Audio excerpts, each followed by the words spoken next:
এই মুহূর্তে মুর্শিদাবাদের ডোমকল থেকে যে খবর উঠে আসছে, দুটি বাইকের মুখোমুখি সংঘর্ষ, তাতেই প্রাণ গেল এক 17 বছরের নাবালকের। গুরুতর জখম আরও দুই। ঘটনাটি ডোমকল থানার খয়রামারি এলাকার ঘটনা। স্থানীয় সূত্রে যে খবর আমরা পাচ্ছি, শুক্রবার সন্ধ্যায় খয়রামারি এলাকায় দুটি বাইকের মুখোমুখি সংঘর্ষ হয়, আর তাতেই একেবারে রাস্তার উপরে রক্তাক্ত অবস্থায় ছিটকে পড়ে যায় বছর 17-র মুকুল ইসলাম নামের এক নাবালক।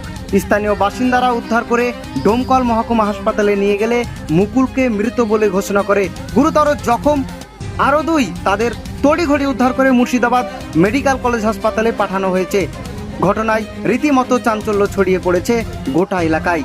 Bureau report, Hariharpara times Bangla. খয়রাবাড়িতে নানি বাড়ি না, বাড়ি খয়রাবাড়িতে বাড়ি আর নানির বাড়ি ভাইদের বাড়িতে আসছিল। ভাদ্রে পাড়াতে আসার সময়তেই হয়েছে। হ্যাঁ, মোটর সাইকেলে আপনাদের বাড়ি ওই লোক কি একাই আসছিল নাকি সঙ্গে কেউ ছিল? কে ছিল তাও বুঝতে পারবো না। কি নাম যে মারা গেছে ওটা?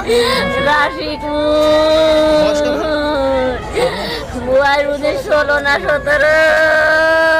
আপনার কি হয়? দেওরের ছেলে। কি নাম যে মারা গেছে? আমার নাম রাশিকুর। আপনার নাম? আমার নাম শাকিলা বিবি।